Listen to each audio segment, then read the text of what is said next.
अगर आप भी आने वाले 6 सितंबर को सीटेट का एग्ज़ाम देने जा रहे हैं तो अब बिल्कुल भी आप टेंशन छोड़ दीजिए, क्योंकि हो सकता आपने अभी तक कई बार सीटेट दिया हो और आपका ना निकल पाया हो, या फिर कई बच्चे आज पहली बार मतलब ये एग्ज़ाम पहली बार देने जा रहे हैं। तो बिल्कुल चिंता मुक्त हो जाइए, क्योंकि इस बार का सीटेट निकलना कन्फर्म है। और आप देख सकते हो आज फाइनली वो दिन आ चुका है जब अद्विक क्लासेज मैनपुरी सीटेट के लिए कक्षाएं प्रारंभ करने जा रहा है। आज सीटेट के लिए हमारी पहली क्लास है, जो कि सीटेट की ईवीएस की क्लास रहने वाली है।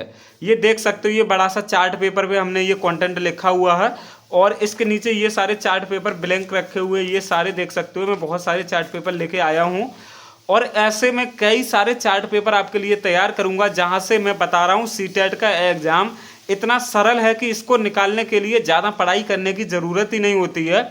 और इस बार जो मैं आपको कंटेंट दूंगा वो सीधा सीधा एग्जाम में देखने को मिलेगा। आज हमारी पहली क्लासेज है, तो आज जो पहली क्लास है, इसके बाद जो भी क्लास आएंगी सारा मटेरियल यहीं रहेगा। और जिस दिन आप एग्ज़ाम दे के आओगे फिर मैं आपको दिखाऊंगा कि कितना पूरा पूरा एग्ज़ाम आपको फंसा या नहीं फंसा। अब आप बोल रहे होगे कि आप इतने विश्वास से कैसे कह रहे हो, तो देखो मैंने टेट के 11 एग्जाम्स को ऑलरेडी क्वालिफाई कर रखा है और ऐसा कुछ नहीं है। मैं सिर्फ बताऊं, मैं स्कोर कार्ड दिखाने जा रहा हूं आपको और देख सकते हो यहाँ पे हमारा ये सीटेट जनवरी 2021 का है, जहां पर 1 to 5 यानी प्राइमरी में हमारे 120 नंबर हैं और जो आपका जूनियर होता है 6 to 8 वाला, इसमें भी 102 नंबर हैं। ठीक है, यहाँ पे देख सकते हो जो चाइल्ड डेवलपमेंट है उसमें 28 है, मैथमेटिक्स में 20 है, environmental studies 26, language 1 Hindi 25, language 2 Sanskrit 21। इस तरीके से ये स्कोर है और ये तो हमारा एक स्कोर कार्ड है। ऐसे हमारे पास कई सारे हैं, देख सकते हो। ये यूपी टेट का, यूपी टेट में भी हमारे 116 नंबर है और ये भी अभी का नहीं, ये 2021 का ही है। लेटेस्ट हमारे पास कोई नहीं है, क्योंकि उसी टाइम मैंने 5 से 6-7 साल पहले दिए थे और फिर अपनी स्टडी कंटिन्यू रखी है हमने। और ये रीट यानी राजस्थान में होने वाली शिक्षक पात्रता परीक्षा का स्कोर कार्ड है, जहां पे 150 में से 127 नंबर आए हैं हमारे और जूनियर में भी 100 से ज़्यादा नंबर है। ओके, और ये एक और सीटेट का, ये हमने पहली बार सीटेट दिया था। ये है हमारा दिसंबर 2019 का पहला पेपर, जो हमने पहली बार में 103 नंबर के साथ क्वालिफाई किया था। जूनियर दिया नहीं था, इतनी जानकारी नहीं थी। ठीक है, और ये एक और सीटेट का है जहाँ पे जूनियर में 101 हैं और प्राइमरी में भी 94 है। देख सकते हो 101 जूनियर एंड 94 प्राइमरी। और फिर ये एमपी टेट है, ये यूपी का प्राइमरी एक और है, यूपी अपर प्राइमरी वगैरह है। तो इनको हम साइड से कर देते हैं, हम सिर्फ अपने कंटेंट पे बात करेंगे। हम इतना जानते हैं कि आपको ये एग्ज़ाम हम निकलवा के रहेंगे, क्योंकि आप यकीन करो सीटेट का एग्ज़ाम अगर मैं कहूँ कि दुनिया भर में सबसे जो आसान एग्जाम है वो सीटेट का है। अब कुछ लोग होंगे वो कह रहे होंगे अरे ऐसा कैसे कह सकते हो आप। मैं बताऊं, सीटेट को अगर आप देखो, सीटेट जो एग्जाम है, अगर आप सिर्फ कुछ बातों को ध्यान रख ले, तो कुछ बातों को ध्यान रख ले तो इसमें पढ़ाई की ज़रूरत ही नहीं होती। इसमें जो कंटेंट आता है बहुत बेसिक आता है, चीज़ें बहुत बेसिक आती हैं। मैं आपको बता रहा हूँ, ये हमारी पहली क्लास है। मैं इतने एग्जाम्स क्वालिफाई करने के बाद आया हूँ। मैंने सीटेट भी कई बार निकाला, 5 पेपर सीटेट के निकाले हमने। उसके बाद बता रहा हूँ कि सीटेट का एग्ज़ाम बहुत आसान होता है। कहीं ना कहीं कोचिंग्स वाले आपको मिसलीड कर देते हैं, मिसगाइड कर देते हैं, जिसकी वजह से आपका एग्ज़ाम निकलता नहीं। बस सीटेट के एग्ज़ाम में एक चैलेंजिंग चीज़ होती है, वो क्या होती है? Time management. टाइम मैनेजमेंट अगर आपने कर लिया तो सीटेट एग्ज़ाम निकल जाएगा, क्योंकि यहाँ पे जो क्वेश्चन होते हैं वो थोड़े लेंथी होते हैं और इसकी जो लैंग्वेज होती है, क्वेश्चंस की लैंग्वेज होती है, वो थोड़ी क्रिटिकल होती है। क्रिटिकल का मतलब ये है, देखो ये पेपर एनसीईआरटी कराती है, तो ये कहीं ना कहीं हिंदी में उसका ट्रांसलेट कराती होगी जहाँ तक मुझे आइडिया। तो लैंग्वेज थोड़ी क्रिटिकल हो जाती है, समझ में नहीं आती, यही एक चैलेंज है। अदरवाइज सीटेट बहुत सरल होता है। अब मैं आपको बताऊं, देखो मैं इस तरीके की आपके चार्ट तैयार करूंगा। आज जिस दिन मैं वीडियो बना रहा हूं, आज से सीटेट के एग्जाम के आपके पूरे 50 दिन हैं और अद्विक क्लासेज मैनपुरी यानी इसी चैनल पर मैंने यूपी टेट का जो एग्जाम हुआ था उसके लिए सिर्फ 15 दिन क्लास चलाई थी। कितने? 15 दिन क्लास चलाई थी और सैकड़ों बच्चे क्वालिफाई कर गए यूपी टेट, सैकड़ों। अब सीटेट के लिए तो आपको 50 दिन मिले हैं, 50 दिन। तो यहाँ पे तो हम जितने बच्चे यहाँ पे पढ़ेंगे सब क्वालिफाई होंगे। हमारा टारगेट जो रहने वाला वो होगा 1 लाख बच्चे कम से कम अद्विक क्लासेज मैनपुरी से पढ़ के सीटेट क्वालिफाई करें। क्यों? क्योंकि हम यहाँ चीज़ें ऐसी देखो, 20 लाख बच्चे सीटेट को फॉर्म भरे हुए हैं, ठीक। 20 लाख में से 1 लाख बच्चे जो भी आ जाएंगे अपने इस चैनल पे वो क्वालिफाई कर जाएंगे, मेरा भरोसा करो। सीटेट इतना टफ होता ही नहीं है जितना बना रखा है। तो अपने इस क्लास को हम शुरू करें उससे पहले एक चीज़ हम बता देते हैं। अगर आपको सीटेट के नोट्स चाहिए, देखो मैंने अभी नहीं, मैंने काफ़ी टाइम पहले ही बनाए थे। ये देखो असम का ये व्यंजन वगैरह, ये ईवीएस का नोट्स है, देख सकते हो, ये ईवीएस का नोट्स है। और ये देखो ये कंप्लीट मैथ का नोट्स है। मैथ्स कैसा नोट्स है, मैं आपको मैथ का नोट दिखा दूं। जो बच्चे मैथ को बहुत कठिन मानते हैं, देखो ऐसा कुछ है ही नहीं। मैथ में कुछ क्वेश्चन ऐसे होते हैं वो बार बार रिपीट करते हैं। Place value and face value repeat होगा होगा, एक क्वेश्चन यहाँ से आएगा तो आएगा कन्फर्म। देखो इस तरीके से ये नोट्स बनाया था मैंने। ये प्लेस वैल्यू फेस वैल्यू का है, और ये फैक्टर और मल्टीपल यानी जो आपका गुणनखंड और गुणज है, यहाँ से क्वेश्चन आएगा ही आएगा। तो यहाँ से ये नोट्स है, जो भी 15 क्वेश्चन आते हैं ना कंटेंट के, ये तीसरा है। एलसीएम और एचसीएफ का एक क्वेश्चन आता ही आता है, तो ये तीसरा वीडियो है।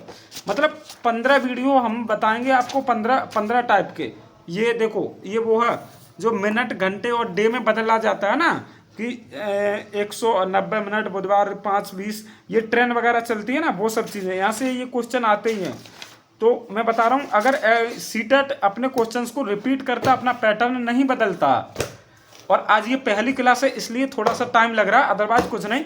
तो ये नोट्स वगैरह सब हम आपको दे देंगे, और इस तरीके के जो चार्ट बनाएंगे, मेरा जो टारगेट है 200 चार्ट बनाने का है। ऐसी 200 चार्ट बनाने की मैं पूरी कोशिश करूंगा, क्योंकि एक चार्ट बनाने में काफ़ी टाइम लगता है। देखो कितना सारा कंटेंट है, और मैं खुद ही लिखता हूँ अपने हाथों से। अगर मैंने ऐसे 200 चार्ट बना लिए तो यकीन मानो आपका पूरा एग्जाम यहीं से आ जाएगा। किसी पे भरोसा भी किया जाता है। तो मैं यही कह रहा हूँ कि अद्विक क्लासेज मैनपुरी पे इस बार आप भरोसा करो। और अद्विक क्लासेज ऐसा कभी नहीं करता कि आपको 8-8 घंटे की 10-10 घंटे की क्लास दे, ऐसा कभी करता नहीं है। छोटी छोटी क्लासेज देता, 2 से 3 क्लास आपको देखनी होंगी, बस इतने से ही आपका एग्जाम क्वालिफाई हो जाएगा। और ऐसे जो 200 चार्ट हों, अगर आप इनकी PDF लेना चाहते हैं तो एक ही नंबर है 8077335992। तो इस नंबर पे व्हाट्सअप मैसेज कर दीजिए।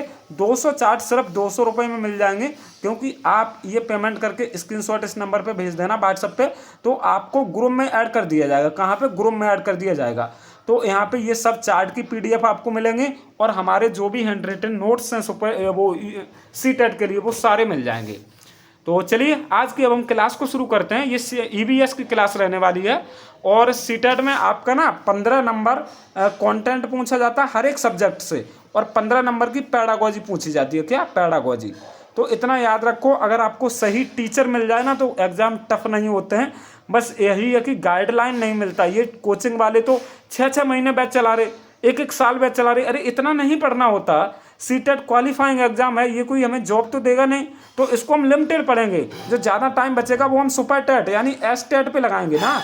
एस-टेट पढ़ेंगे हम, सुपर टेट की तैयारी करेंगे। इसके अलावा और भी कुछ जॉब होती है, KBS, DSSB वगैरह, वहाँ पे हम लगाएंगे वो टाइम। सीटेट में इतना थोड़ी नहीं है कि हम 9 घंटे पढ़ने लगें। 9 घंटे 10 घंटे क्यों पढ़ेंगे डेली? इतना नहीं पढ़ा जाता। ये चीज़ें पढ़ाते रहते हैं, फिर वो रिवाइज भी नहीं कर पाते बच्चे, और यही वजह है कि एग्ज़ाम में फेल हो जाते हैं। क्यों? क्योंकि इनकी स्ट्रेटजी बहुत गलत है कोचिंग वालों की। ये चाहते ही नहीं बच्चे पास कर जाएं, क्योंकि फिर दोबारा कौन इनके यहाँ पढ़ने आएगा अगर बच्चे पास हो जाएंगे तो? समझ रहे हो? नहीं समझोगे आप, क्योंकि इनका बहुत बड़ा धंधा ही है। अब चलो मैं बात करता हूँ। 15 नंबर का कंटेंट रहता है, 15 की पैडागोजी रहती है। सबसे पहले हम बात करते हैं किसकी? आपकी CDP की। तो CDP में भी 15 नंबर कंटेंट, 15 पैडागोजी। इसके बाद आता है EVS में, अभी प्राइमरी की बात कर रहा हूँ, 15 कंटेंट और 15 पैडागोजी। और EVS की जो कंटेंट है ना 15 नंबर, ये NCERT से आती है, कक्षा 2, 3, 4, 5 की बुक से। बहुत सरल होती है। CDP हो गया, EVS हो गया। मैथ्स में क्या है? मैथ्स में भी ये 15 नंबर हैं, बहुत सरल होते हैं, और पैडागोजी भी सरल ही है। बाकी फर्स्ट लैंग्वेज हिंदी होती है, इसमें 15 नंबर टफ नहीं होते हैं, क्योंकि यहाँ पैसेज वगैरह आ जाते हैं, और 15 नंबर पैडागोजी के हो गए। और मैंने जो 11 पेपर निकाले ना टेट के, इनमें हर बार मैंने संस्कृत को चूज़ किया ओवर इंग्लिश। तो मैं संस्कृत ही जानता हूँ, संस्कृत पढ़ता हूँ और वही पढ़ाता हूँ। तो 15 नंबर आपके कंटेंट के, 15 नंबर आपकी पैडागोजी के, इस तरीके से चलता है। अब आप एक चीज़ देखो, क्या 15 दूनी 30, 15 तिया 45, 15 चौक 60, 15 पना 75, और ऑलमोस्ट ये CDP भी 15 नंबर। तो 90 नंबर तो आपके पैडागोजी के ही हो गए, पैडागोजी प्लस CDP। मतलब ये आप अगर बाल विकास मजबूत कर लिया, बाल विकास मजबूत कर लिया तो आपका सीटेट कभी नहीं रुकेगा। और सीटेट जो बेस होता है वो होता है एनसीएफए, नेशनल करिकुलम फ्रेमवर्क 2005। यहाँ से कम 20 से 22 क्वेश्चन पूछे जाते हैं और बच्चे ये नहीं कर पाते हैं, इसीलिए वो फेल हो जाते हैं।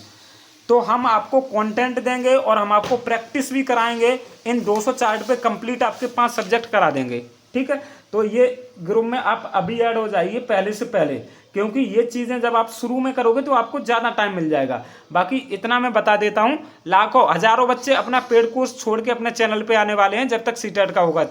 पूरी तरीके से यकीन है, क्योंकि जहाँ अच्छी चीज़ मिलेगी वहीं जाएंगे बच्चे। तो अब हम अपनी इस क्लास को शुरू करते हैं। देख रहे हो, हमने जो अपनी इस सीरीज़ को नाम दिया वो है CTET zero to qualify series. अगर आप कुछ भी नहीं जानते जीरो सीटेट के बारे में, फिर भी आप सीटेट को क्वालिफाई करने वाले हो, आज शुरुआत कल क्वालिफाई, ये टैगलाइन है हमारी, ठीक है। चलिए अब हम अपनी इस क्लास को शुरू करते हैं विदाउट एनी डिस्टर्बेंस। बहुत जल्दी क्लास होगी और ज़्यादा डिस्टर्बेंस भी नहीं होगा, सिर्फ अपनी पढ़ाई की बात रहेगी, क्लास ज़्यादा बड़ी नहीं होगी। सबसे पहले हम खेजड़ी की बात करते हैं। देखो ये ईवीएस का पोर्शन है सीटेट के लिए, तो एनसीईआरटी की बुक्स में जो भी टॉपिक दिए गए हैं उनसे ही पूछ लिए जाते हैं। तो खेजड़ी क्या है? तो खेजड़ी एक वृक्ष होता है जो कि आपके राजस्थान में पाया जाता है। देखो रेगिस्तानी इलाकों में पाया जाने वाला पेड़ होता है और पानी की ज़रूरत ज़्यादा नहीं होती है इसको। अब रेगिस्तान में पाया जाएगा तो वास्तव में पानी ज़्यादा चाहिए होगा, तो कैसे बन पाएगी बात। पेड़ की लकड़ी को कीड़ा भी नहीं लगता, मतलब खेजड़ी का जो पेड़ होता है इसकी लकड़ी जो होती है उसको कीड़ा नहीं लगता। और पेड़ की पत्तियां तो जानवर खा लेते हैं, और पेड़ की छाल से दवा बनाई जाती है। पेड़ की जो छाल होती है इससे दवा बनाई जाती है, और पेड़ की फलियों की सब्जी बनाई जाती है। देख रहे हो कितना इंपॉर्टेंट पेड़ है। तो खेजड़ी में क्या क्या याद रखना है आपको, कि ये रेगिस्तानी इलाकों में पाया जाता है, ठीक है। और यहाँ पे क्या किया जाएगा, सबसे पहले में 1 मिनट रुकिए, हाँ चलो। खेजड़ी वृक्ष क्या करेगा, देखो पानी की ज़्यादा ज़रूरत होती नहीं इसे, और इसकी जो पेड़ होता है इसकी छाल से दवा बनाई जाएगी, और पत्तियों को जानवर खा जाएंगे, और इस पेड़ की फलियां होती हैं उनसे इंसान अपने लिए सब्जी बना लेते हैं, और इससे पानी की आवश्यकता कम होती है। अब बिश्नोई लोग जो होते हैं ना, बिश्नोई लोग राजस्थान में होते हैं, ये बिश्नोई लोग इसकी रक्षा करते हैं, और ये जानवरों की भी रक्षा करते हैं। हिरन को ये बहुत मानते हैं। खेजड़ली गांव, एक खेजड़ी पेड़ के नाम पे राजस्थान में एक गांव भी है जिसका नाम खेजड़ली गांव है, क्योंकि यहाँ खेजड़ी के वृक्ष बहुत ज़्यादा हैं। और खेजड़ी का पेड़ काटने पर और हिरन वगैरह का शिकार करने पर यहाँ पे प्रतिबंध लगा हुआ है। आ गया समझ में, ठीक है। खेजड़ी हमारा क्लियर हो गया। इसी तरीके से क्लियर करेंगे। छोटे छोटे क्वेश्चन पूछे जाते हैं, बहुत छोटे छोटे, लेकिन वो चीज़ें जानते नहीं है तब दिक्कत होती है। तो अभी हम जल्दी से खत्म करते हैं इस एक चार्ट को, चार्ट नंबर 1 को, फिर हम दूसरी चार्ट लाएंगे सीडीपी की, वो बहुत इंपॉर्टेंट रहने वाली है। अब देखो अक्टूबर से दिसंबर मधुमक्खियों के अंडा देने का समय होता है। मधुमक्खियां अंडा कब देती हैं, अक्टूबर से लेकर दिसंबर तक के बीच में, मतलब दीपावली के आसपास के समय से लेकर सर्दी मतलब दिसंबर तक के, साल के अंत तक मधुमक्खियां अंडा देती हैं। और यही समय मधुमक्खी पालन शुरू करने का सबसे अच्छा समय होता है। और एक वो बक्सा भी आता है मधुमक्खियों का, जिसमें मधुमक्खियां इकट्ठी करते हैं, चीनी वगैरह लगी होती है। तो अभी इतना याद करो। क्वेश्चन ऐसे पूछा जा सकता है, मधुमक्खियों का अंडा देने का समय कब से कब तक है, तो आप बताएंगे अक्टूबर से दिसंबर तक का, ठीक है। और क्वेश्चन आपसे पूछा जा सकता है कि मधुमक्खी पालन का सबसे अच्छा समय कौन सा, तो आप बता देना अक्टूबर से दिसंबर, ठीक।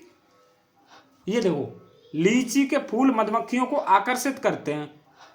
लीची के फूल क्या करते हैं, मधुमक्खियों को आकर्षित करते हैं, और लीची के फूल फरवरी में खिलते हैं। यही छोटे छोटे क्वेश्चन पूछे जाते हैं कि लीची के फूल कब खिलेंगे, फरवरी में खिलेंगे, इतना याद करो, ठीक। आगे बढ़ते हैं। लिंग हू फैन, लिंग हू फैन ये हांगकांग का एक पकवान है जो कि सांप के मांस से बनाया जाता है। देख रहे हो हांगकांग, हांगकांग में सांप का मांस खाया जा रहा है, और जो अब पकवान का नाम है वो है लिंग हू फैन। अब आप कई लोग हैं वो ये पूछेंगे सर आप ऐसे चार्ट क्यों बना रहे, तो मैं चार्ट इसलिए बना रहा हूं क्योंकि सबसे ज़्यादा दिक्कत आती है, बच्चे पढ़ तो लाखों बच्चे लेते हैं लेकिन वो रिवीजन कैसे करेंगे, रिवीजन करने में दिक्कत आती ना उनको। तो ये चार्ट हम अपनी दीवार पे लगा देंगे, और फिर जिस दिन हम रिवीजन कराएंगे तो 1 घंटे में 100 चार्ट का रिवीजन करा देंगे। अब आप बताओ, अब आपका एग्जाम क्वालिफाई होगा या नहीं होगा। यहाँ पे मेहनत की जाती है। अद्वैत क्लासेस मैनपुरी आपके साथ है, मेहनत करने के लिए तैयार है। ऐसे 200 चार्ट बनाना कोई मामूली काम नहीं है। एक चार्ट बनाने में करीब 3 से 4 घंटा लगता है। ठीक है, हम आपके लिए करेंगे, दिन रात एक कर देंगे। सुपर टेट वाले बच्चों को पढ़ा रहे, अगर आपको सुपर टेट चाहिए तो मैसेज कर दीजिए उसी व्हाट्सएप नंबर पे। तो बाकी यही चीज़ें हैं कि मेहनत करेंगे, मेहनत का कोई विकल्प नहीं, बस ये है कि एग्जाम क्वालिफाई होगा। जैसा यूपी टेट सैकड़ों लोगों का हुआ, हमें सी टेट में तो 50 दिन मिल गए, क्यों नहीं होगा, सबका होगा। तो लिंगुफेन पता चल गया, हांगकांग का पकवान है जो कि सांप के मांस से मतलब बनाया जाता है। टैपियोका, तो ये केरल के नीचे जमीन में उगाया जाने वाला फल है या सब्जी है। टैपियोका क्या है, इसकी सब्जी बनाते हैं केरल वासी। केरल आप जानते हो, केरल साउथ इंडिया का राज्य है जिसकी राजधानी तिरुवनंतपुरम है, और केरल साक्षरता के मामले में सबसे ऊपर है। यहाँ पे सबसे ज़्यादा साक्षर व्यक्ति होते हैं, पढ़े लिखे व्यक्ति होते हैं। ठीक, तो टैपियोका केरल में जमीन के नीचे उगाया जाता है। ये देखो, जम्मू एंड कश्मीर में चाय को कहवा कहा जाता है। चाय को क्या कहते हैं, कहवा। तो ऐसे ही क्वेश्चन आ सकता है, चाय को कहवा कहाँ पे कहा जाता है, जम्मू कश्मीर में। या क्वेश्चन ऐसे आ सकता है, जम्मू कश्मीर में चाय को क्या कहा जाता है, तो आप बता देना कहवा। तो इसमें लोग इलायची व बादाम को भी मिक्स कर लेते हैं, क्या इलायची और बादाम भी डालते हैं। ठीक है, आगे बढ़ते हैं। अब हम लुई ब्रेल के बारे में पढ़ते हैं। ये यहाँ पे पसीना आ गया काफ़ी ज़्यादा। देखो, जब वीडियोज़ बनते हैं तो कहीं ना कहीं पंखा तो बंद करना ही पड़ेगा, तो फिर ये चीज़ें होती हैं, कोई बात नहीं, थोड़ा सा मैनेज करिए प्लीज़। अब हम देखते हैं लुई ब्रेल। लुई ब्रेल के बारे में पढ़ते हैं। तो ब्रेल लिपि के आविष्कार करता है ये लुई ब्रेल, ब्रेल लिपि। और ये लुई ब्रेल फ्रांस से रिलेट करते हैं। ब्रेल दिवस कब मनाया जाता है, ये 4 जनवरी को मनाया जाता है ब्रेल दिवस, प्रतिवर्ष 4 जनवरी को। और ये जो ब्रेल लिपि है ये 6 बिंदुओं पर आधारित लिपि होती है, मतलब 6 बिंदु होते हैं जिससे जो दृष्टिबाधितों हेतु ये उपयोगी होती है। अब मैं पूरा बता देता हूँ ब्रेल लिपि क्या है। जो आंखों से देख नहीं पाते या जिनकी निगाह बहुत कमजोर होती है ना, तो ऐसे लोगों को पढ़ने के लिए ये ब्रेल लिपि बनाई गई, जो कि कुछ ऐसा वो छू छू के पता लगा लेते हैं, चीज़ों को पढ़ लेते हैं, और ये 6 बिंदुओं पे आधारित होती है। ठीक, इंपॉर्टेंट क्या, 4 जनवरी को ब्रेल दिवस मनाते हैं, और लुई ब्रेल फ्रांस के रहने वाले थे। और एक चीज़ और बता देते हैं, ये जो लुई ब्रेल हैं ये फ्रांस के, ये जन्म से अंधे नहीं थे, ये एक दुर्घटना में अंधे हो गए थे। पहले ये सही थे, इनकी आंखें सही थी, लेकिन बाद में इनकी आंखें चली गई थी रोशनी। अब ये देखो, घरों की संरचना, जो छोटे छोटे बच्चे होते हैं उनकी किताबों में क्या सब चीज़ें बताई जाएंगी। तो घरों की संरचना मतलब घर कैसे कहाँ पे बनाए जाते हैं। तो देखो, अब आप एनसीईआरटी को पढ़ रहे हो, तो एनसीईआरटी तो पूरे इंडिया की बात करता है, ऐसा तो है नहीं सिर्फ यूपी की बात करे, नहीं, पूरे इंडिया की बात करेगा। तो इसमें पूरे इंडिया की चीज़ें आपको पढ़नी रहती हैं, तमिलनाडु की भी पढ़नी पड़ेंगी, महाराष्ट्र की भी पढ़ने पड़ेंगी, सब जगह की हैं। तो अब देखो, घरों की संरचना, असम में घर बांस के, देखो एक चीज़ बताऊं, जहाँ पे जैसा भौतिक वातावरण होता है वहाँ पे उस तरीके के लोग होते हैं, उस तरीके के घर होते हैं, उस तरीके का पहनावा होता है, उस तरीके का रहन सहन होता है, उस तरीके का खान पान होता है, जैसा जहाँ पे वातावरण होगा। जैसे अगर आप कश्मीर में जाओगे तो गर्म चीज़ें खाई जाएंगी, क्योंकि उन्हें गर्मी की ज़रूरत है, मछली खाएंगे वो, केसर खाएंगे वो। अब यूपी या फिर बिहार ऐसे गर्म इलाकों में, राजस्थान में कोई केसर नहीं खा पाएगा भाई। तो ऐसा ही है घर, घर के मामले में क्या, घर भी बनाने का अलग अलग तरीका है। जैसे देखो, अब बताते हैं, असम में घर बांस के खम्भों पर टिके हुए बनाए जाते हैं। कैसे, बांस के खम्भों पर टेक कर बनाए जाते हैं, जिनकी ऊंचाई 10 से 12 फीट की होती है। हैं, क्योंकि अब क्यों होती है ऊंचाई 10 से 12 फीट की होती है, क्यों होती है, क्योंकि यहाँ बारिश ज़्यादा होती है। असम, असम देख रहे हो आप, पूर्वोत्तर का राज्य है असम, जहाँ पे आपकी ब्रह्मपुत्र नदी जाती है, तो वहाँ बहुत बारिश होती है। तो पानी की समस्या कारण इनको 10 से 12 फीट ऊपर बनाया जाएगा। देखो, ये लोग क्या करते हैं, पेड़ों के ऊपर घर बना लेते हैं, बांस के खम्भों पे घर बना लेते हैं, जिससे नीचे क्या होता है, पानी फ्लो करता रहता है। ठीक है, पानी बना रहेगा और ये ऊपर पेड़ों पे बने रहते हैं। इस तरीके से बारिश बहुत होती है तो मजबूरी है इनको घर अपने ऊपर बनाने पड़ते हैं। अब ये देखो, मनाली मतलब हिमाचल प्रदेश में घर जो होते हैं ये पत्थर और लकड़ी के बनते हैं। किसके, पत्थर और लकड़ी के बनते हैं। क्यों, क्योंकि आप देखो यहाँ पे सीमेंट बालू ये ईंट से बना लोगे, लेकिन पहाड़ों में इतने ऊपर ले कैसे जाओगे आप सीमेंट बालू को, कोई साधन नहीं है ना। तो वहाँ पे पत्थर वगैरह होते हैं, उन्हीं से बना लेते हैं। एमपी में भी पत्थर वगैरह से ही बना लेते हैं। अब राजस्थान की देखते हैं, राजस्थान में घर मिट्टी की मोटी दीवारों से बनते हैं। क्यों, क्योंकि वहाँ गर्मी ज़्यादा पड़ती है, तो मिट्टी की ये मोटी मोटी दीवारें घरों को ठंडक प्रदान करती हैं। और यहाँ घरों की छतें जो होती हैं ये कटीली झाड़ियों से बनाई जाती हैं। एक एक पॉइंट इंपॉर्टेंट है, याद रखिए, छोटे छोटे क्वेश्चन पूछे जाते हैं, फिर आप नहीं कर पाते हो। हैं, बाकी आगे पढ़ते रहिए, किसी भी तरीके से पढ़ो। ये जल्दी से हम इस चार्ट को ख़त्म करें, फिर हम आपको बताते हैं कि सीटेट हमारा पास करने का ब्लूप्रिंट क्या, क्यों आपका पास होगा। क्योंकि मेहनत करने से हम पीछे नहीं हटते हैं, और मेहनत की ऐसी आशा भी करते हैं कि हमारे बच्चे भी मेहनत करें। और यहाँ पे अद्वैत क्लासेस पे आपका टाइम वेस्ट कभी नहीं होता, सिर्फ हम आपको कुछ समझा रहे होंगे, सिखा रहे होंगे, उसी में जाएगा। ऐसा नहीं है कि हाय हेलो चल रहा, गुड मॉर्निंग और ये चल रहा है, ऐसा कुछ नहीं, पढ़ाई की बात होती है सिर्फ। ये देखो बल्लम क्या, तो ये एक प्रकार की छोटी नाव होती है जो कि लकड़ी की बनती है, ठीक। और यह केरल में चलाई जाती है। क्या, कहाँ? केरल, वहीं पे तिरुवनंतपुरम राजधानी है। बच्चे इसी नाव में बैठकर स्कूल जाते हैं, और फेरी नाव भी केरल में प्रयोग की जाती है। बल्लम और फेरी की जब बात करी जाएगी तो केरल लगा देना आप, ठीक है। चलो, हमारा ये एक सेक्शन कंप्लीट हो गया, और इसी तरीके के 2 सेक्शन और हैं, एक ये है और एक ये है। जल्दी से पढ़ लो, फिर हम आपकी सीडीपी की क्लास लाने वाले हैं, बहुत इंपॉर्टेंट। क्योंकि सीडीपी इसलिए इंपॉर्टेंट है, 90 क्वेश्चन आपका रिलेट करती है सीडीपी, तो 90 क्वेश्चन। हाथी के बारे में कुछ पढ़ते हैं। एनसीईआरटी में बच्चों की किताबों में हाथी के बारे में क्या लिखा? सबसे बड़ी हथनी झुंड की मुखिया होती है। मतलब जो सबसे बड़ी हथनी होगी, हथनी, हाथी नहीं, हथनी, ये झुंड की नेता होती है, मुखिया होती है, लीडर होती है। ओके, झुंड में सिर्फ हथनी और उनके बच्चे होते हैं। कौन? हथनी और उनके बच्चे। नर सदस्य करीब 10 नहीं यार, 10 से 12 साल बाद होगा, 10 से 12 या 13-14 साल बाद झुंड छोड़ देते हैं। झुंड छोड़ देते हैं। जो नर सदस्य होते हैं वो बड़े हो जाते हैं, जैसे ही बच्चे रहते हैं तब तक वो माता के साथ रहते हैं, और जैसे ही वो बड़े हो जाते हैं 8-10 साल के, 10-12 साल के, फिर वो झुंड छोड़ के अलग रहने लगते हैं। एक बड़ा हाथी एक दिन में 100 किलोग्राम से ज्यादा पत्ते और झाड़ियां खा लेता है। ये क्वेश्चन बनते हैं।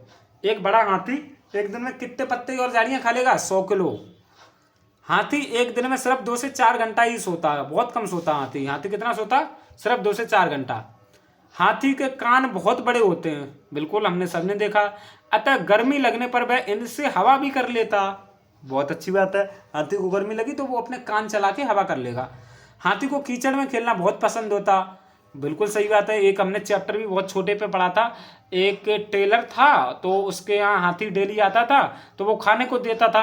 एक दिन टेलर कहीं चला गया, उसका बच्चा था, तो हाथी आया, उसने खाने की जगह उस बच्चे ने उसके हाथी की सूंड में नुक घुसेड़ दी। अब हाथी गया, उसने सूंड में पानी भरा और टेलर की दुकान में सारा फेंक दिया। अब बाद में टेलर आया, उसने हाथी से पूछा तुमने ये क्यों किया? तो हाथी ने कहा इसने मेरी सूंड में नुक चुबो दी थी, वो क्या बोलते सुई चुबो दी थी। अब टेलर ने बच्चे से पूछा, तो बच्चे ने कहा मुझे शरारत आ गई। तो टेलर ने हाथी से कहा आप तो बड़े थे, आपको ऐसा नहीं करना चाहिए था, बच्चा तो शरारती होता। तो देखो यहाँ से हमें क्या मिला? हाथी कीचड़ में खेलना बहुत पसंद होता। और 3 महीने के हाथी के बच्चे का वजन कितना? 200 किलोग्राम तक होता है। ये क्वेश्चन कई बार पूछा जा चुका है।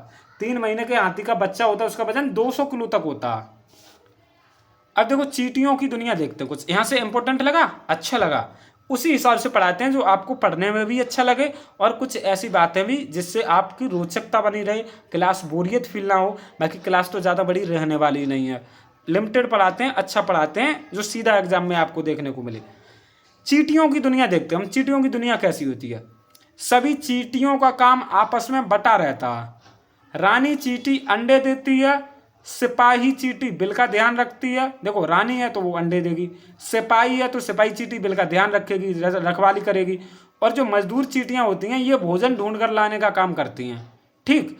और सेम इसी परसेप्ट मतलब इसी तरीके से दीमक, मधुमक्खी और ततैया भी इसी तरीके से कार्य करते हैं। मतलब उनके यहाँ भी रानी मधुमक्खी होती है, सिपाही मधुमक्खी होती है, मजदूर वाले और वो क्या बोलते हैं जो आपकी लास्ट वाली मजदूर मधुमक्खी होती है। तो इस तरीके से इनका भी काम बटा रहता है। याद करो, आप एक एक चीज़ याद करो। जिस दिन आपका पेपर होगा उस दिन हम आपको ये चार्ट दिखाएंगे, फिर कहेंगे कि कितने क्वेश्चन। देखो मैं यहीं हूँ, मेरे चार्ट भी यहीं रहेंगे। आप भरोसे के साथ पढ़िए, कोई पूरे यूट्यूब पे नहीं ऐसा पढ़ाने वाला, क्योंकि मेहनत कोई खुद करता नहीं। वो कंप्यूटर वालों को टाइप करने के लिए दे देते हैं, पीपीटी बना लेते हैं और आके डिजिटल बोर्ड पे पढ़ा देते हैं। अपना व्यूज वगैरह देख रहे, यूट्यूब से बना रहे और महंगे महंगे कोर्स बेच रहे। ऐसा नहीं होता। मधुबनी पेंटिंग के बारे में हम बात करते हैं। मधुबनी, तो मधुबनी बिहार का एक जिला है। क्या? बिहार का एक जिला। तो मधुबनी पेंटिंग में मनुष्य, जानवर, मछली, फूल इत्यादि चित्र बनाए जाते हैं। मधुबनी जिला बिहार में है। मधुबनी जिला बिहार राज्य में है, ऐसे लिख दो, बिहार राज्य में है, ठीक है। त्योहारों व खुशियों के मौकों पर घर की दीवारों व आंगन में इस प्रकार के चित्र बनाए जाते हैं, ठीक है। मधुबनी पेंटिंग पिसे हुए चावल के घोल में रंग मिलाकर बनाई जाती है और इन्हें बनाने के लिए नील, हल्दी, फूल, पेड़ों आदि के रंग का इस्तेमाल किया जाता है। मतलब बिल्कुल ऑर्गेनिक रंग होता है, ऐसा कोई केमिकल वाला नहीं होता। ओके, अब हम आगे बढ़ते हैं। एक चीज़ है, कर्णम मल्लेश्वरी के बारे में बताया गया एनसीईआरटी में। तो ये वेट लिफ्टर हैं, क्या वेट लिफ्टर, जो वजन ऊपर उठाते हैं। और ये कर्णम मल्लेश्वरी आंध्र प्रदेश से, आंध्र प्रदेश तेलंगाना, अब तो अलग हो गया ना, तेलंगाना उस टाइम नहीं हुआ था, ये तेलंगाना से हैं। जब ये सिर्फ 12 वर्ष की थी तभी इन्होंने वेट लिफ्टिंग स्टार्ट कर दी थी। ओके, और इन्होंने 130 किलोग्राम तक का वेट उठा रखा। 130 किलो, देख रहे हो ना, एक मोटरसाइकिल से भी ज़्यादा। और ये महिला हैं। इन्होंने भारत के बाहर 29 मेडल जीत रखे हैं। कितने? 29 मेडल जीत रखे हैं। इनकी 4 सिस्टर भी हैं, वो भी वेट लिफ्टिंग करती हैं। इनके सिस्टर्स का नाम क्या है? ज्वाला, लीला, हीरा, ये बहन है इनकी, ठीक है। आगे देखते हैं। जिगसो का खेल, जिगसो में देखिए, चलो, जिगसो में किसी चित्र के ऐसे टुकड़े होते हैं कि उनको मिलाने हेतु बहुत दिमाग लगाना पड़ता। तो ये जिगसो मतलब ये चीज़ें अलग अलग नहीं होती, उनको जोड़ जोड़ के एक करोगे तब एक कंप्लीट चित्र बन जाएगा। तो यही जिगसो का खेल होता कि टुकड़े होते हैं जिन्हें मिलाने के लिए बहुत दिमाग लगाना पड़ता है। ये जिगसो का खेल है। आ गया समझ में, ठीक है। मशहूर कलाकार विष्णु चिंचालकर सूखे पत्तों से चित्र बनाते थे और यह मध्य प्रदेश के इंदौर से संबंधित हैं। तो विष्णु चिंचालकर क्या करते हैं? सूखे पत्तों से चित्र बनाते थे, ठीक है।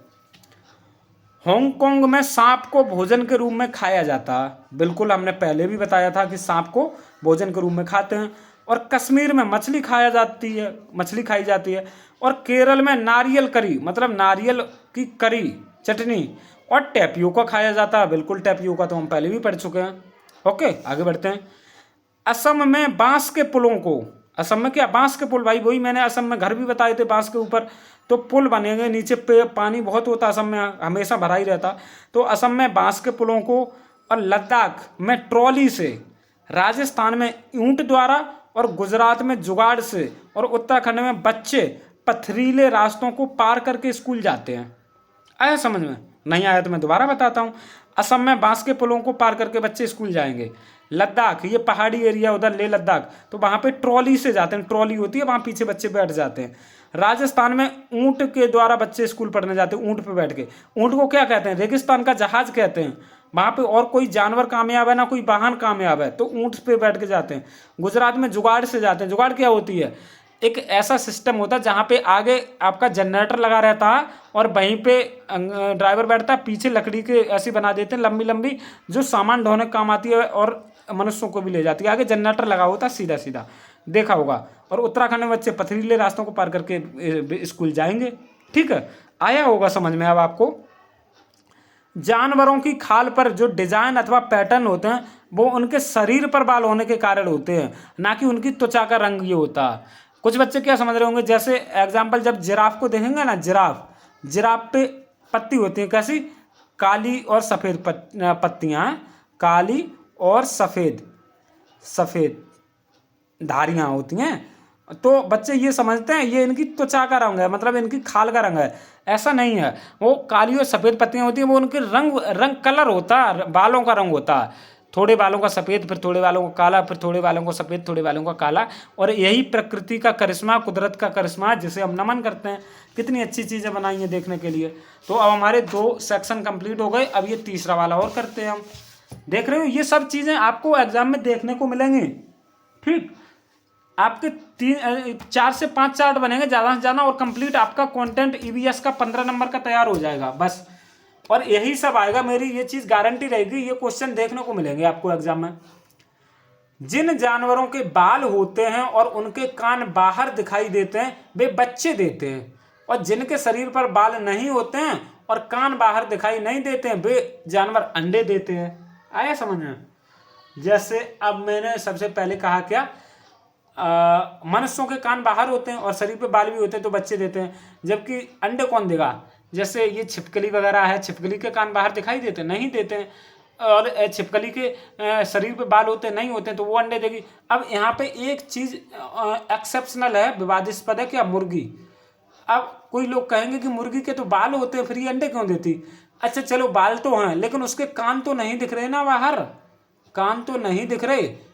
मतलब जिसके कान भी दिखें और बाल भी हों तो वो सब लोग हैं वो बच्चे देंगे, और कान ना बाहर हों और बाल भी ना हो तो वो अंडे देंगे। आए समझ में? आगे बढ़ते हैं। केरल में मलयालम भाषा बोली जाती है, बिल्कुल सही है।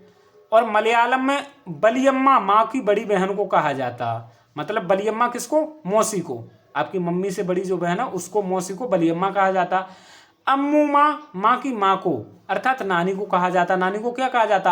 अम्मू माँ। ये क्वेश्चन आते हैं। चिट्टन चाचा को कहते हैं, जबकि कुजम्मा चाची को कहते हैं। आया समझ में? चिट्टन चाचा है और कुजम्मा चाची है। मैंने पहले ही बताया था कि जो आपका ये सेंट्रल गवर्नमेंट एग्जाम कराती है सीटेट, तो ये एनसीईआरटी की किताबों से आता है, और एनसीईआरटी की किताबें पूरे इंडिया की बात करते हैं, आपको यूपी की बात नहीं करेंगे। आप ये सोचो यूपी की पढ़े, नहीं, इसमें मलयालम भी पढ़ना पड़ेगा, पूरे इंडिया की चीज़ों को पढ़ना पड़ेगा। ठीक, आगे देखते हैं। तमिल भाषा तमिलनाडु की, तेलुगु भाषा आंध्र प्रदेश की, कोंकणी भाषा गोवा की, और मराठी महाराष्ट्र की है, जबकि कर्नाटक की भाषा कन्नड़ है। इतना याद करो आप। तमिलनाडु में क्या बोली जाती है? तमिल। आंध्र प्रदेश में तेलुगु, गोवा में कोंकणी, महाराष्ट्र में मराठी, कर्नाटक में कन्नड़ बोली जाती है। और मलयालम कहाँ पे? केरल में। ठीक है। आंध्र प्रदेश में जो लोगों का एक समूह, या लोगों का समूह एक कैंप लगाता, क्या कैंप लगाता, जो कि कम उम्र की शादीशुदा लड़कियों को फिर से स्कूल भेजने में मदद करता है। जो कम उम्र की शादीशुदा लड़कियां हैं जिनकी पढ़ाई बीच में छूट जाती है, तो उनको स्कूल भेजने में मदद करता है ये समूह। और देखो सीधी सी बात है, लड़कियों की उम्र शादी के लिए 18 से कम नहीं होनी चाहिए, और लड़कों की 21 से कम नहीं होनी चाहिए। तो इतने के तो वो जाहिर तौर पे होंगे ही। ठीक है, ओके। फूलों की घाटी उत्तराखंड में स्थित है। कहाँ? उत्तराखंड के चमोली जिले में। चमोली में है शायद, है। और जहाँ पर केवल कुछ हफ्तों के लिए ही फूल खिलते हैं, इसे फ्लावर वैली ऑफ फ्लावर भी बोलते हैं, फूलों की घाटी बोलते हैं। तो ये कहाँ? उत्तराखंड में स्थित है। ये क्वेश्चन आ सकता है, फूलों की घाटी कहाँ? उत्तराखंड में, जहाँ पर केवल कुछ हफ्तों के लिए फूल खिलते हैं। ओके। उत्तर प्रदेश में कचनार के फूलों की सब्जी बनती है, जबकि केरल में केले के फूलों के पकौड़े बनाए जाते हैं। ऐसा ही आप याद करो। उत्तर प्रदेश में क्या होगा? कचनार के फूलों की सब्जी बनाई जाएगी, और केरल में केले के फूलों के पकौड़े बनाए जाएंगे। उत्तर प्रदेश में जो कन्नौज जिला है ना, ये इत्र के लिए प्रसिद्ध है। इत्र बोले तो परफ्यूम, किसके लिए? परफ्यूम के लिए है। और इत्र फूलों का शुद्ध अर्क होता। क्या होता? शुद्ध अर्क होता। कन्नौज कहाँ है? ये आपके कानपुर के पास है। इसका जो वो है व्हीकल कोड है, वो UP 74 है। ये कन्नौज है। ठीक, आगे बढ़ते हैं। कुछ चीज़ों के नाम उनके इलाकों से मशहूर होते हैं, बिल्कुल। जैसे कुल्लू की शॉल। कुल्लू कहाँ? वो आपका हिमाचल प्रदेश में, कुल्लू मनाली। तो अब वहाँ सर्दी बहुत पड़ती है, तो वो वहाँ बकरियाँ बहुत वैसी होती हैं, बड़े बड़े बालों वाली। तो उन बकरियों और भेड़ों की बाल से जो शॉल बनाते हैं वो बहुत गर्म होती है, बहुत गर्मी प्रदान करती है। तो कुल्लू की शॉल फेमस है। मधुबनी की पेंटिंग फेमस है। क्यों? क्योंकि वो अभी बताया था, चावल के गोल से बनाते हैं पेंटिंग है। और ऐसा ही असम की सिल्क फेमस है, कश्मीर की कढ़ाई फेमस है, और कन्नौज का इत्र फेमस है। तो कुछ चीज़ों के नाम उनके इलाकों से मशहूर हैं। हाँ बिल्कुल है। आगे देखते हैं। देखो खत्म होने वाला है, थोड़ा सा और लगेगा। चलते समय चींटियां कुछ ऐसा छोड़ती हैं जिसे सूंघ कर पीछे आने वाली चिड़ियों को रास्ता मिल जाता। आपने देखा होगा जो चींटियां होती हैं वो एक सीक्वेंस में चलती हैं, एक ही लाइन में, ऐसे ऐसे ऐसे ऐसे। ठीक, तो वो कुछ ऐसी एक गंध छोड़ती हैं जिससे पीछे वाली चींटी सूंघ कर चलती रहती है और उसको फॉलो करती रहती है। मच्छर हमारे शरीर की गंध, खासकर पैरों के तलवे की और हमारे शरीर की गर्मी से हमें ढूंढ लेता। आया समझ में? मच्छर हमें कैसे ढूंढेगा? पैरों के तलवे की जो गंध होगी उससे हमारे शरीर गर्म होता, हमारे शरीर गर्मी देता, तो इस गर्मी को सूंघकर आ जाता मच्छर हमारे पास। ठीक, आगे बढ़ते हैं हम दोस्तों। कुछ कीड़े मकोड़े अपनी मादा की गंध से उसकी पहचान कर लेते हैं, क्योंकि जरूरी तो नहीं सब कीड़े मकोड़ों की आंखें ही हों देख के। वो क्या करेंगे? छोटे छोटे कीड़े मकोड़े होते हैं, वो अपनी मादा को कैसे पहचानते हैं? उसकी गंध से पहचान लेते हैं। रेशम का कीड़ा जो होता है ये अपनी मादा को गंध से कई किलोमीटर दूर से ही पहचान लेता। देखो रेशम का कीड़ा जो होगा वो कई किलोमीटर दूर होगा ना, फिर भी अपनी मादा को उसकी गंध से पहचान लेगा। कुत्ता व बाघ, जो कुत्ता और बाघ होते हैं, ये अपने मलमूत्र की गंध से अपने इलाके का निर्धारण करते हैं। ठीक है, सही बात है। चील, बाज और गिद्ध जैसे पक्षी हमसे 4 गुना ज़्यादा दूर से देख लेते हैं। कितने गुना? 4 गुना ज़्यादा दूर से। अगर हम 2 किलोमीटर दूर तक देख पा रहे होंगे तो ये जो चील, बाज और गिद्ध होंगे ये पक्षी 8 किलोमीटर दूर तक देख सकते हैं। ठीक, तो इस तरीके से आपकी पहली चार्ट खत्म होती है और ऐसे हम 200 चार्ट बना के आपको देने वाले हैं। तो आप समझ जाइए पूरा कंप्लीट एग्जाम आपका यहीं से निकलने वाला है। मेहनत करते हैं, मेहनत कराते हैं अपने बच्चों को और मेहनत का कोई विकल्प होता नहीं है। किसी भी ऐसे टीचर के झांसे में मत आइए जो आपसे ये कहे कि हम आपका एग्जाम इतने पैसे लेके निकलवाएंगे। क्यों? क्योंकि वो पढ़ाएगा 6 महीने, 3 महीने और डेली 8-8, 9-9 घंटे की क्लास देगा, फिर आप रिवीजन भी नहीं उसका कर पाओगे। तो ये बहुत गलत चीज़ है, इतना नहीं पढ़ना होता। बाकी मैं एक बार फिर से चलते चलते आपसे ये कहूँगा कि सीटेट का एग्जाम दुनिया का सबसे सरल एग्जाम है। सीटेट में सिर्फ एक बात ध्यान रखिए, क्या? सीटेट में बच्चे को कुछ मत होने दीजिए, बच्चे को बिल्कुल भी नुकसान मत करिए। बच्चे को अपनी सर आंखों पे, पलकों पे बिठा के रखिए। ऐसी अगर आप भावना रखेंगे कि बच्चे के साथ जितना ज़्यादा अच्छे से अच्छा हम कर सकें, तो ये जितना ज़्यादा आप करोगे तो आपका सीटेट निकल जाएगा। अगर बच्चे के साथ आपने गलत व्यवहार कर दिया एग्जाम में तो सीटेट फेल हो जाएगा। बस इतना ही है, क्योंकि मैं 5 पेपर सीटेट के निकालने के बाद आपको ये चीज़ बता रहा हूँ। और अब सब बच्चों का निकलेगा जो सीटेट नहीं निकाल पाते हैं, क्योंकि टाइम मैनेजमेंट बड़ी चीज़ है सीटेट में, यही नहीं कर पाते हैं लोग। तो मैंने बता दिया, ऐसी चार्ट वगैरह चाहते हो तो मात्र 200 रुपये में कंप्लीट नोट्स सीटेट के मिल जाएंगे। ये नंबर है 80 77 33 59 92। देर मत कीजिए, ऐसा समय चल के आपके पास आया है, दोबारा नहीं आएगा। As soon as possible enrol हो जाइए, टाइम अभी आपके पास है, बहुत अच्छा पेपर जाने वाला है। 80 77 33 59 92 ये नंबर आपका एग्जाम ही नहीं, आपकी पूरी ज़िंदगी संवार देगा। क्यों? क्योंकि बच्चे जानते ही नहीं है पढ़ा कैसे जाता है। ठीक है, जानते ही नहीं है नौकरी कैसे ली जाती है, और टीचर उनकी मजबूरी का फ़ायदा उठाते हैं और उनको कुछ भी पढ़ाते रहते हैं। ऐसा नहीं, जो चीज़ें आती हैं वही पढ़ना है आपको। ये सब चार्ट हम पेपर बना के देंगे। चलिए दोस्तों, आज की इस वीडियो में इतना ही। अच्छा लगा हो तो वीडियो को लाइक करें, चैनल को सब्सक्राइब करें और अपने दोस्तों तक शेयर जरूर कर देना। ठीक है, धन्यवाद।